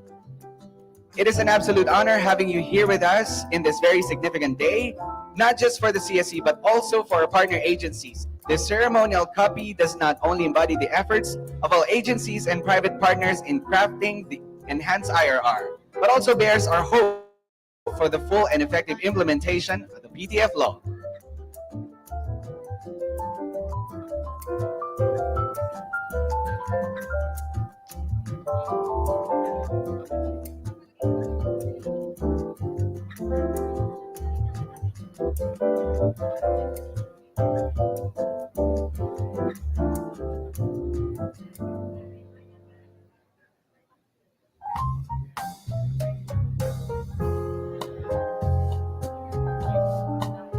This ends the first part of our program. At this point, we are now opening the floor for questions from our friends from the media. So for our friends from the media, sineset na po natin yung microphone in the middle.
Right now, we will proceed to the second part of the program, which is the press conference.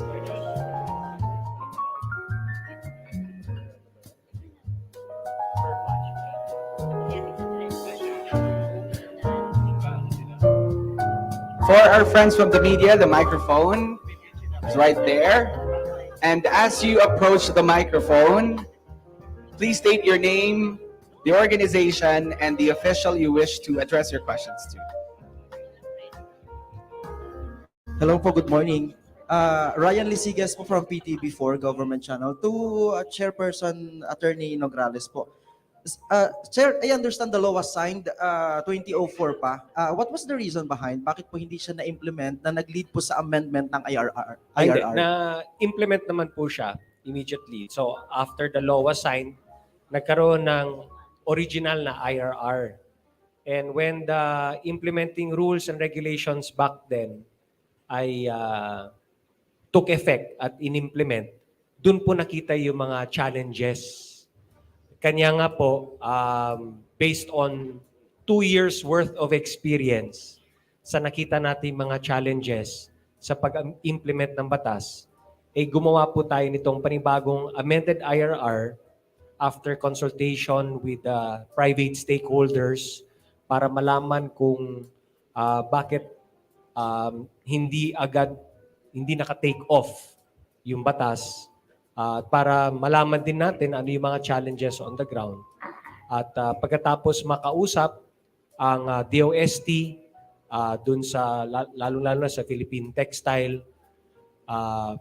Makausap natin ng DTI pagdating sa industriya mismo at nakausap din natin ang Department of Agriculture sa Philippine Fabric naman po in terms of the supply ng fabrics mismo. Ginawa po natin itong amended IRR na ito.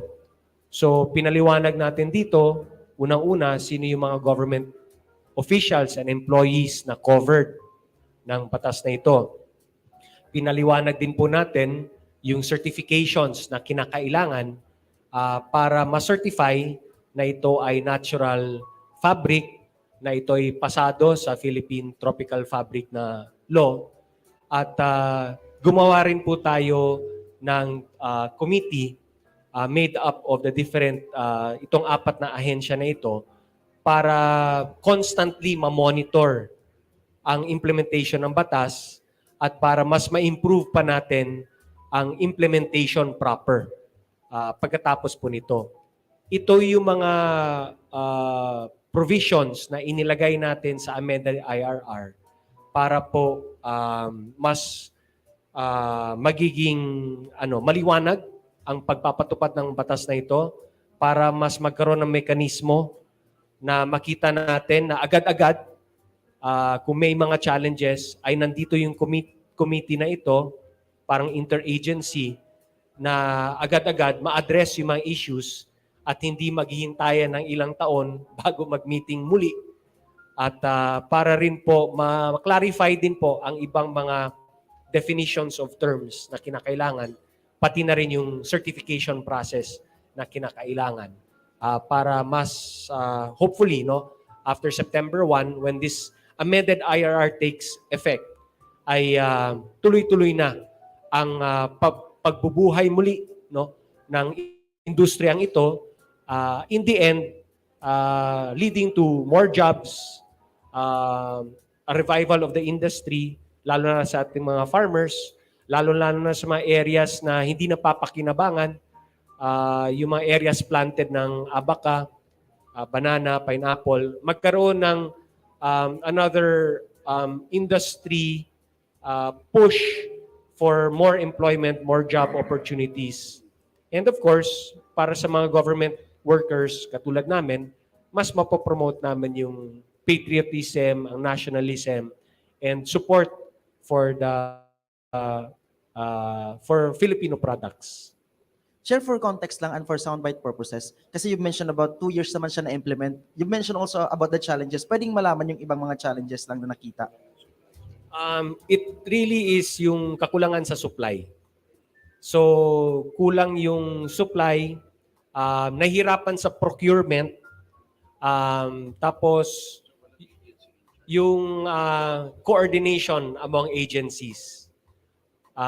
Ito ang mga challenges na nakita namin ay ina-address na po ng amended IRR na ito. Chair, what will happen next now that meron ng amended na IRR? Kailan siya i-full implement? And under the law, mandatory po ba sa lahat ng government employees na gumamit nito? Yes, so after ma-implement itong batas na to, di September 1, effective na siya. Ang CSC will now come up with the issuance, mga memorandum circular, na mandating all heads of agencies to implement the law according to the amended IRR. So it will now be the responsibility ng lahat ng heads of agencies, national government agency heads, local government units, GOCCs with original charter, state universities and colleges, local water districts, and even lahat ng mga yon, lahat ng heads now will now have to follow kung ano yung nandito sa amended IRR, which is na yung uniform prescribed for all government workers will now have to comply with this law na dapat Philippine tropical fabric and then yung natural textile fabric ang gagamitin para sa mga government workers uniforms At yan pa ipe-prescribe natin sa lahat ng mga government workers ng buong bansa. Thank you very much. Another question, please. Good morning. I'm Princess Castro from One Media Network. My question is to Attorney Nograles. And my question is, other than using the fabrics for government uniforms, are there any ways you can promote the usage of the fabrics in order to preserve the Philippine culture? And with that also, how can you address the limitation of the supplies? So, the way that it is crafted, yung CSC, ang role po namin is to enjoin all government workers, all heads of agencies to implement the law. Ibig sabihin, ma-impose po na lahat ng mga government uniforms ng mga government workers should comply, no? Philippine tropical fabrics. Yung supply aspect, ayun po yung magiging role ngayon ng mga ahensya na nandito. So, DOST, particularly yung Philippine textile, sila po yung nakita nyo naman na meron silang maraming mga technologies na dinevelop. So, they will be the ones in charge of ensuring na yung mga technologies that they've developed will be utilized para magkaroon po tayo ng supply in terms of the fabric itself. Yung Department of Agriculture sa Philippine fiber, PhilFIDA, sila naman po ang mag-encourage ng more supply in terms of the raw materials. No, abaca, pineapple, banana, even silk, even bamboo. So syempre under sa Department of Agriculture, mandato nila to support the mga farmers in terms of producing yung raw materials naman po. Yung Department of Trade and Industry, papasok sila, ang role po nila is to really push for all the other aspects dun sa industry, whether it's sa manufacturing, sa production, ang pag-link up ng mga different components of the industry. So ibig sabihin, sa madaling salita, CSC is in charge of ensuring the wide demand, kasi impose natin sa government workers na ito yung uniform na ipe-prescribe natin, ang tatlong ahensya, sila po ang bahala sa pag-meet ng supply. So yun yung hatian ng trabaho namin dito. And with demand and supply increasing, dun po mabubuhay muli yung industriya na ito. Ang equivalent po niyan ay mas marami sanang trabaho, lalo-lalo sa mga rural areas. Yan po yung division of role po natin. Follow-up question lang po. May mga karampatang parusa po ba sa mga hindi susunod dito? Na hindi, mga opisyales ng gobyerno na hindi magsusuot ng uniforms? Opo. Sa batas, maring hindi makita na may mga penalties and sanctions. Pero alam naman po natin na pag ang civil service po ay nagre-release ng circular at mandated po, dapat lahat ng government agencies must follow civil service issuances po. Thank you. Next question, please. Sir, GM Pineda from IBC 13 kay Attorney. Sir, tanong ko lang, bukod sa mga farmers natin, matutulungan din ba yung mga weavers natin sa Pilipinas? Opo. So sa weaving aspect, dito po papasok yung technology na ginawa ng DOST, particularly ang Philippine textile. So kung nakita po ninyo yung roadmap, for how many years po, they've been already developing the technologies para yung raw materials na pinoproduce ay mapoprocess niya into textile. At nakita nyo po dun sa maps na pinakita po ng DOST, Philippine Textile, marami na po silang na-deploy na mga technologies to do the processing itself, to convert the raw materials into the textile. But this is only in terms of the government side. Meron din po tayong mga private sector who also have different who have also adopted the technology and who've also have their own facilities. So siguro bigyan natin ng chance si Director Julius to explain more about yung binuo nilang yung mga na-deploy na nilang technologies. Particularly dun po sa tanong kung yung mga weavers, maybe for specifically po dun sa Philippine Tropical Fabric Law, we're referring to the weavers who are in the industry side. Ito po yung makina yung ginagamit sa weaving. But from the context, I would think that you're referring to the handloom weavers. Is that the one you're referring to? So sa atin naman, although it's not part of the Tropical Fabrics Law, maganda nga yung sitwasyon natin ngayon because the resurgence of interest to use Philippine textiles, those that have been handloom woven, ay tumataas without even imposing any sanction. Marami na pong gustong magsuot. Even if we don't say na magsuot ka ng locally made fabric, nagsusuot like, for example, si Director Jordan Darong, for example, is wearing something from Maguindanao.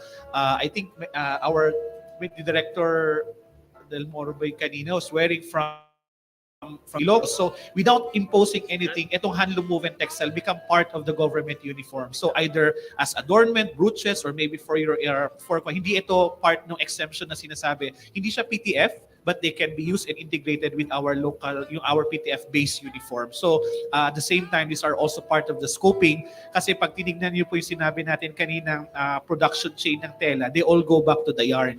Doon sila magsisimula. Doon they will also have the same effect to our weavers, to our farmers. So integrated po yung tingin natin. This is part of moving forward as far as the Philippine Tropical Fabric Law is concerned. So definitely they are looked in the value chain and in the supply chain altogether. Sir, dagdag ko lang po.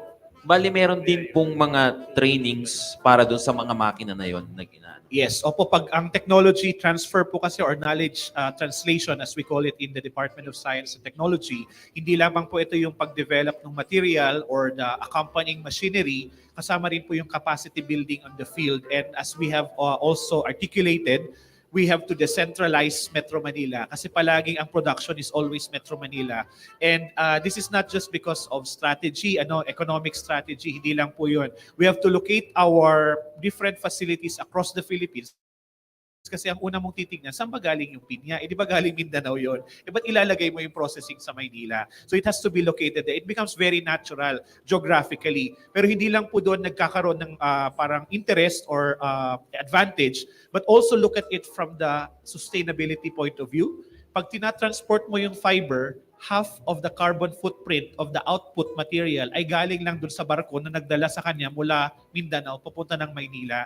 So you are cutting all of these things as well as far as the sustainability discussion is concerned. So yung sinabi sa atin ni Senator Legarda, those are also the directions we are moving. Like 25 years ago when the law was being crafted, it was crafted really to stimulate industrial activity. Pero ngayon, nagpipivot din tayo because it also is going towards heightened awareness on sustainability. So yung mga parts po na to, this is where science, technology, and innovation comes in kasi hindi po tayo pwedeng mag-rely on a technology that's 20 years old. So you have to keep on moving, keep on substituting, and we are happy to report and also to make it known na hindi na lang 5%, kaya na po nating i-push yung content ng fiber up to 50%. Meron na po tayong substitute sa polyester. So all of these are also technologies that also hopefully the industry will be able to patronize. So these are the strides of science and technology which is part of the policy and advocacy of government and how better could we move forward than working together. So maraming salamat. Attorney, tanong ko lang din po, sa economy kaya natin malaki yung impact nito, lalo na sa domestic approach? Yes, yun yung isang aspect din na gusto natin ma-push, yung development ng rural economies natin. Kanina nabanggit ni Direk Julius na may mga abaca, areas grown with abaca na hindi masyado napapakinabangan. Halimbawa, for instance, sa banana industry din, no? Alam natin na maraming challenges ang banana industry now. So all of these aspects, of course, these are located in areas, in the rural communities. So in terms of the raw materials supply, syempre malaking push yun to use the raw materials which come from our rural communities. Maganda na nilocate din po natin yung manufacturing yung mga machines natin sa mga rural areas para mabuhay din po. Doon na natin mamamanufacture yan, doon na natin gagamitin at mapoproduce yung mga textiles. Then of course, with the demand coming from government, yung government naman po is located all over the Philippines. You're talking about local water districts, you're talking about SUCs, local universities, GOCCs, even national government agencies, plus of course local government units all over the Philippines. Meron ka ng demand na rin, no? Not just in the urban centers but also in the rural areas. So, alam naman po natin para mabuhay ang ekonomiya ng ating bansa, kailangan bigyan ng karampatang pansin din po ang rural economies natin because there are more rural areas than there are urban areas. So if you want more economic growth, you have to also take care of the rural economies. So malaking bagay din po ito. Thank you very much. For our final question, please. Hi sirs, ma'am. Good afternoon po. Anyone who can answer po. Hindi po ba makaka-apekto ito sa demand ng mga materials na gagamitin given the fact na prone sa calamity yung Pilipinas? Kung makaka-apekto man po, ano yung magiging action ng interagency to come up? Siguro yung aspeto ng demand, I think the question is about kaya ba masupply yung pag-build up natin ng demand, no? In terms of, kumbaga, pag in-implement natin ito, the prescribed uniform na natin, dapat na mga government, lahat ng mga government workers is compliant sa Philippine Tropical Fabrics Law. So dito po yung what we hope is that through this amended IRR and through the coordination, close coordination ng lahat ng mga ahensya na nandito po, kung meron po tayong makikita ng mga challenges, agad matugunan natin. No? So in terms of the raw materials, what we really need to do is really push na yung mga raw materials produced by our farmers, malilink po natin sa mga machines that have been deployed all around para magawang textile. And then from the textile naman, doon naman po sa mga magsusupply ng mga uniforms para sa ating mga government workers.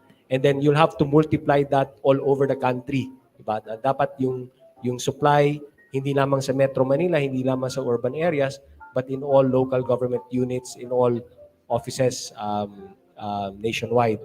So since lahat naman po kami ay may kanya-kanyang role, I will like to pass off the microphone to the different agencies para ma-discuss din po nila on the aspect naman of what their role will be in ensuring that we have enough supply that will meet the demand. So let's start off siguro sa PhilFIDA, sir. sa PhilFIDA, sa Department of Good Agriculture. morning. The PhilFIDA has always been, our mandate has always been to ensure that production of supply of the raw materials are present. We know for a fact na one of our fibers na medyo abundant sa atin is the abaca. Ang abaca capital po natin is Catanduanes, and Catanduanes is in the yung typhoon. Lagi po yung natatyphoon. Napapansin po natin, bakit kaya nagtatrive ang abaca doon? Dahil po ang abaca ay talaga namang kahit po ito may tumba o kahit po ito ay masira or masalantaman, tutubo at tutubo pa rin po ito. Dahil parang saging nga po ito, nabubuhay po ito sa corms or yung kahit matumba po ito, meron po mag-shoot up at mag-shoot up po dyan. Hindi po natin kailangang, marami po tayong binibigay na support sa kanila pag in case po na magkaroon po ng bagyo doon at hindi po naman nawawalan talaga ng true supply ng abaca sa atin, lalo-lalo na sa Bicol region. If in case nga naman po kung magkaroon po ng shortage doon, marami naman din po tayo nakukuhanan ng stock mula sa Region 8, lalo-lalo na din po sa Mindanao, meron din po tayong steady supply po ng abaca doon. As to the other fibers, pinya, alam po naman natin ng pinya is, ang producers po niya na marami rin po sa Mindanao, hindi rin po yan masyadong binabagyo din. Hindi po natin po problemahin. Ang medyo problematic lang siguro dito sa supply natin dito sa Luzon. Pero yun nga po, as much as possible, we are trying to mechanize yung pong extraction ng fiber natin para magkaroon po tayo ng malaking volume o stock. Kasi as of to date po, hindi pa po tayo ganun ka nationwide or ganun ka rampant yung ating mechanization. That is what PhilFIDA, one of our, most of our programs are geared at, is we're giving yung mga equipment, infra, and farm inputs to make the production as kumbaga matugunan po niya yung demand ng maging sufficient po sa ating mga to ating markets. So yun po ang ano natin dyan. From DA po, PhilFIDA. On the side of naman of the Department of Science and Technology, we are very happy because not only for textiles, finally, Chair, pinapakinggan na ang mga scientista at mga inhinyero sa gobyerno ngayon. So finally, we are making waves because policy is already being, crafted that's science-based. So yung PTF in particular was actually also a science-driven one because it's a technology that was generated locally. You have to realize that pineapple and banana fibers are not planted for their fiber. They are planted for their fruit. So ibig sabihin po, byproduct ang banana at pineapple fiber. It's only abaca that's being planted because of its fiber. Of course, other than cotton. Like for example, what our ASEC Dayan is wearing right now, ito po ay abaca. It's our Bandala project. So, and the one I'm wearing is saluyot, for example. So these are some of the other fibers that we are also trying to push forward. As far as climate resilience is concerned, syempre, ang una mong titignan dyan is where are they actually located. So I think PhilFIDA knows exactly where typhoons are frequenting. But ang bottom line nito is nandun kasi tayo sa byproduct utilization part. Ibig sabihin, very carbon negative na halos yung ating source of raw material kasi hindi natin sila tinatanim for that purpose. So other than that, we also are aware na hindi lang bagyo po ang kalaban natin pagdating sa fiber. Abaca is still being plagued by the virus until this very day. So ibig sabihin, may mga plantation pa rin nawa-wipe out because of the virus that been plaguing the abaca industry for more than half a century already. But true to science and technology, there were also varieties of abaca that were developed resistant to the virus. And we are doing our best to get into the policy level of it para magamit naman natin siya for at least for uniform purposes. Kasi ito po yung mga advocacy that we also would want to push. And this one is resistant to the virus. At the same time, it assures you that you could actually plant it also elsewhere that could actually provide you the fiber that you need.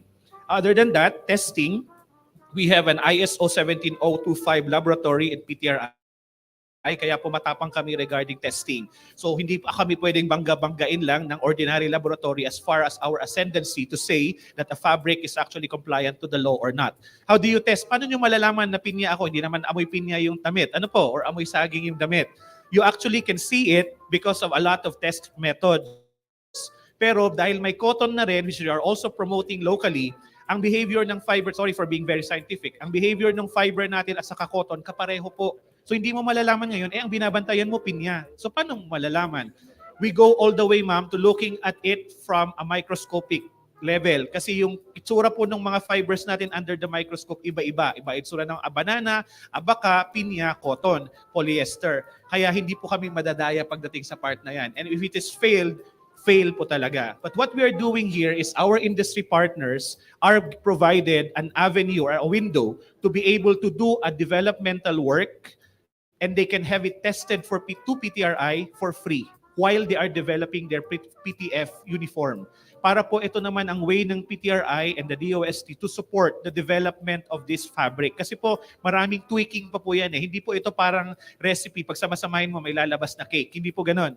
Mahirap po ng kaunti. And they have a lot of iterations to do. Mabigat-bigat po yung testing fees. So we made sure that we support them as well true to our mandate to supporting science and innovation to make that free. Huwag nyo nang isipin yung bayad. Kami nang magte-test. Pero syempre, pag once compliant na yung fabric mo at magbibid ka na, magbayad ka na. Sayang naman ang kikitain ng gobyerno doon. That's kidding aside. And aside from that, I would like to highlight na hindi lang po yung concept kanina ng sustainability na sinabi natin, and Attorney Nograles also mentioned about inclusivity. We are also looking at the creativity side. Pangit namang nag-uniforme nga po tayo, mukha naman tayo pong nakasako ng bigas ang itsura natin lahat. So it also has to be creative and pleasing.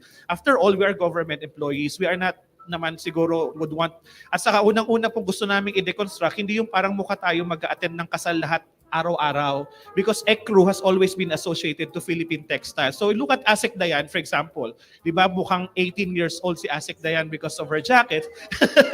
Ma'am, because of the, you just have to look at it from a different light. So those are part of our advocacy, and we're not doing it alone. Remember, PTRI is a research institution, DOST is a research institution, wala pong designer sa amin, nagpapanggap lang po kami, but we work with the industry. The Philippine Fashion Coalition, the Philippine Accessory Makers Association of the Philippines, we work with industry to be able to guide us. Ano bang magandang magiging itsura ng ating mga uniforme? We were actually joking, attorney, kanina doon sa table, baka pwede sa Civil Service Month or maybe sa Philippine Tropical Fabrics Month, i-incentivize naman natin yung the most fashionable agency na gumamit ng Philippine Tropical Fabric, to heighten, the awareness, and para hindi ma-deconstruct din yung idea na mukha taman na pag PTF hindi siya kagandahan. We have to transcend that boundary. So all of these are part of our initiative, and now being mandated to head the technical committee, we are proposing to meet the committee immediately after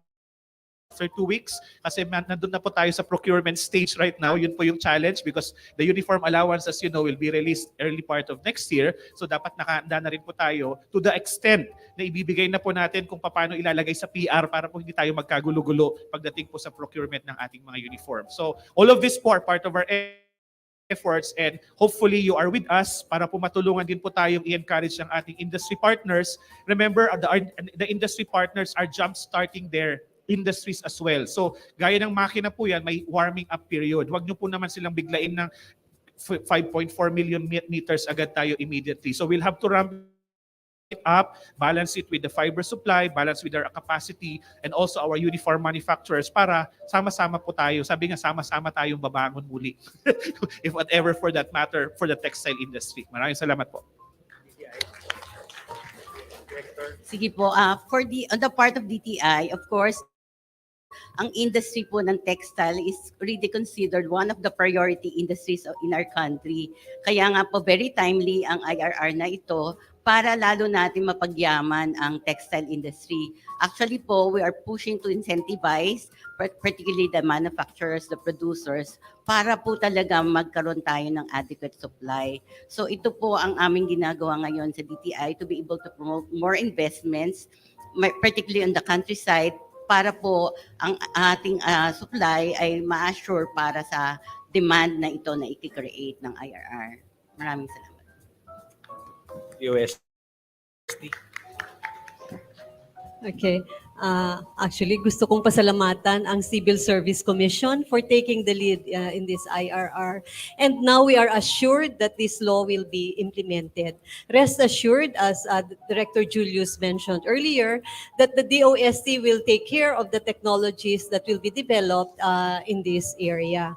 I know there are still a lot of things to be done, and I think we can do more, even to help PTRI in the technology development. We can partner with state colleges and universities to do the R&D together with our private sector, so that more will work in this area.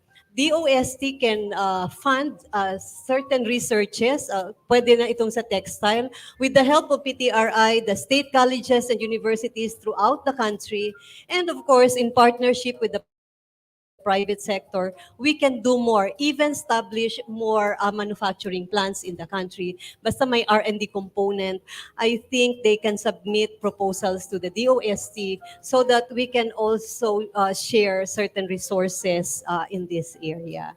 So let us continue developing more. Let us continue patronizing the Philippine tropical fiber, especially we at the government will take the lead in doing this. And we are sure that all the rest of the country will follow suit. Again, thank you very much. And thank you very much, Attorney Nograles, Chair Nograles, for really pushing for this. Maraming salamat po. And, of course, si Commissioner Ryan Acosta ng CSC. Actually, nag-iisip ako kanina kung gaano katagal mag-aral ng sign language para may contributions naman ako dito, parang kapwa ko mahal ko. Pero you ask about demand and you ask about its effect dun sa crops natin considering na maraming mga natural calamities dito sa Pilipinas, precisely yung purpose nitong amended, yung demand. I think the purpose of this, the bottom line is parang this will be a catalyst for increasing demand. Kasi parang chicken and egg na, we were talking with Dr. Leanyo kanina, na parang chicken and egg. Siyempre, on the part of supply, negosyo yan eh. So, hindi mo po pwedeng maglabas lang na sila na maglabas ng supply na wala namang off-takers. Malulugi lang sila. So, this very event that we're celebrating now is actually a statement na mag-start na tayo sa demand. Let's stimulate demand para to encourage and to drive up yung mga investors natin para mag-create ng supply to address that demand. So, I think your question about whether it affects demand, that is actually the very purpose of the amended IRR, to drive up demand for this PTF. And your question about the effect naman nun or implication nun sa current state natin na parati tayong binabagyo, pwede ko ring tingnan siya sa silver lining because other products like bamboos, for example, di ba one of the most resilient plants ang bamboos. So I think with that parang thrust natin towards promoting this kind of products, baka nga mas magiging resilient if we push for these kind of plants to support yung ating common aspiration na ma-promote natin ang Philippine tropical fabrics. Thank you, Chair.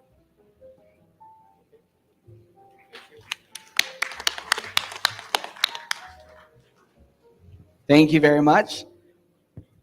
So for our final photo op, may we call the commission please up on stage. CSC Chairperson Carlo Nograles and Commissioner Ryan Alvin Aracosta for the photo op with the PTRI team and members of the Interagency TWG.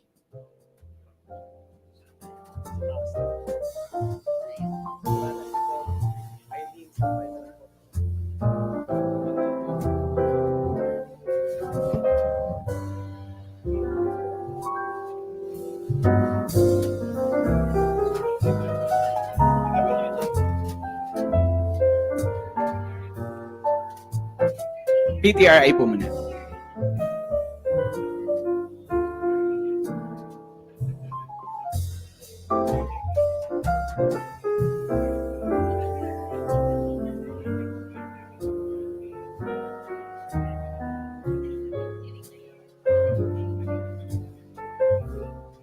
So first, ang team po muna ng PTRI.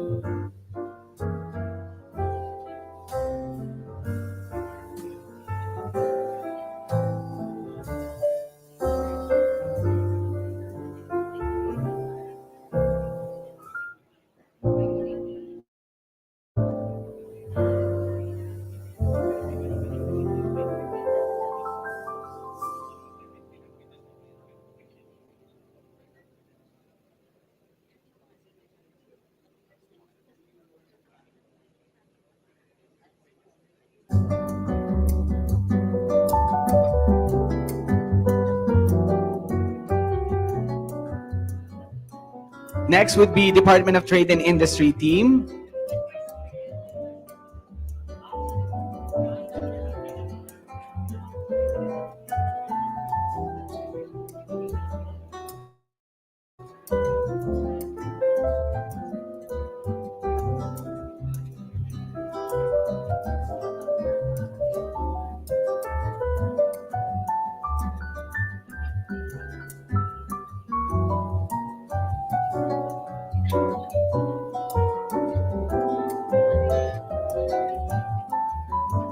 Okay, thank you very much.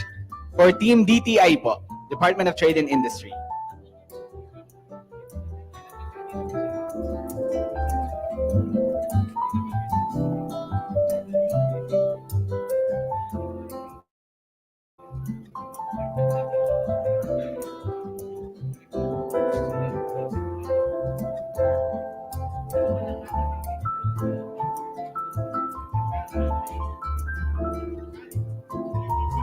Director Kat.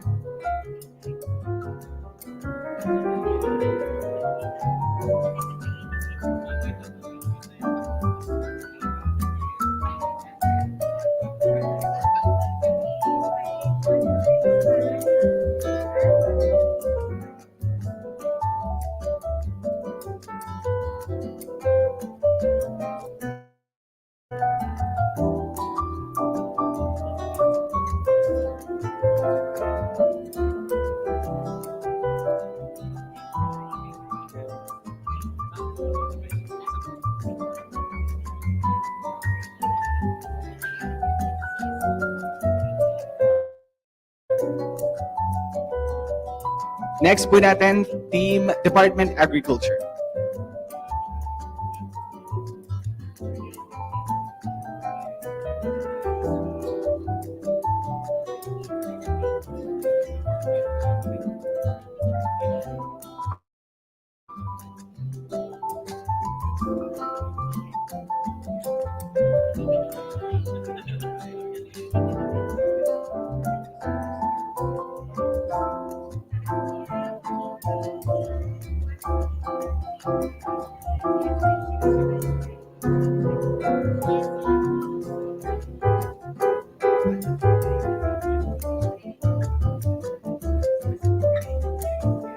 Thank you very much. Next po natin, OCH.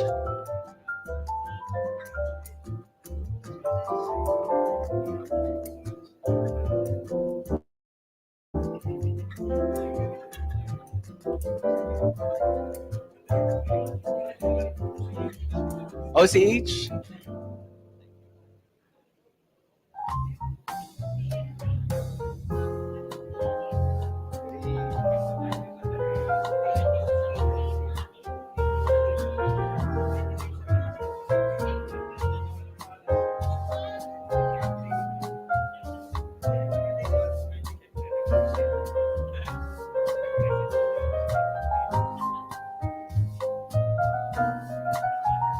CSLO, prepare na po kayo.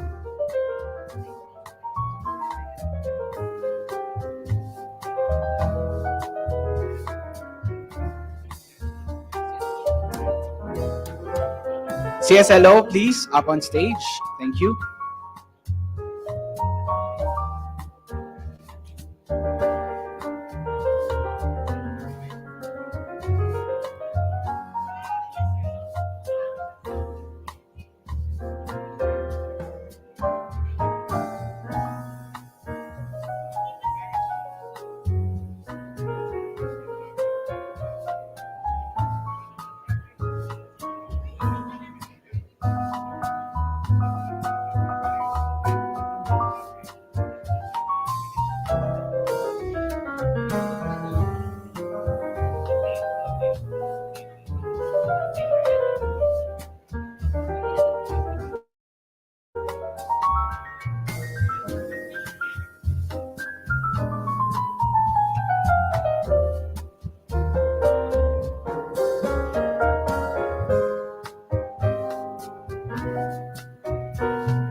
Next would be the members of the CSE executives.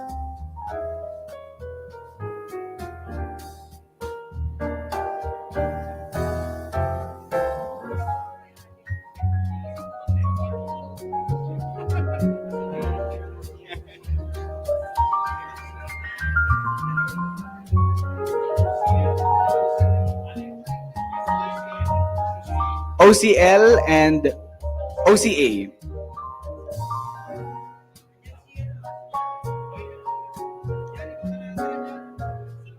Calling up on stage, OCL and OCA, please.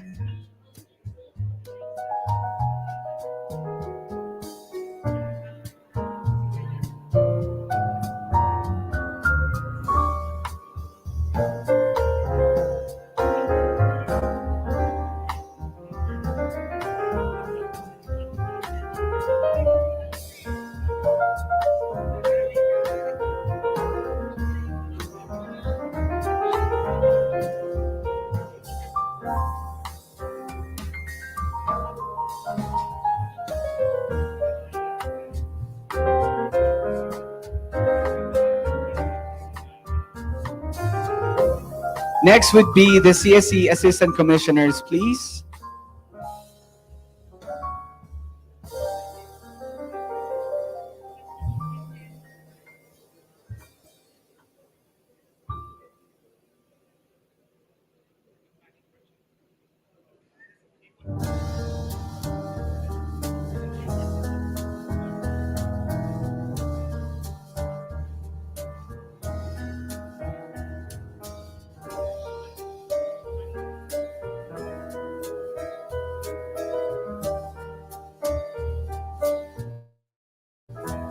Last would be PAYO and ITD.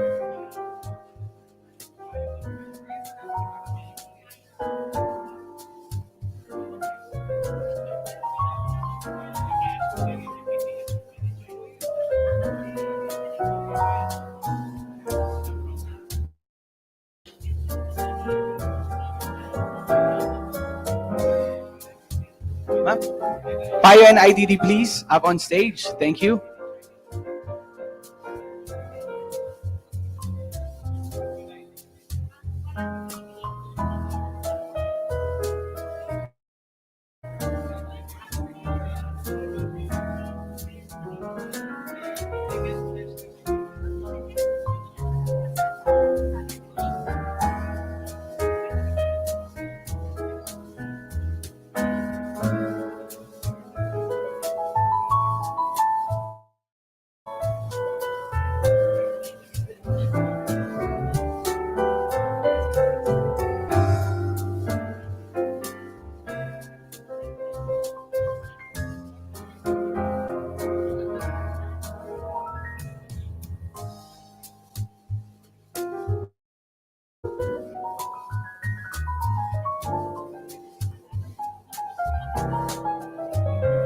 Thank you. All right, that wraps up the launch of the amended IRR of the PTF law. We would like to express our sincerest gratitude to everyone who made this event possible. A big thank you to our distinguished guests and partners for their support and collaboration. And while we are waiting for our lunch, and our lunch is being prepared, we invite everyone to please visit the exhibit outside to appreciate the efforts of the DOST PTRI in promoting Philippine tropical fabrics. Thank you very much.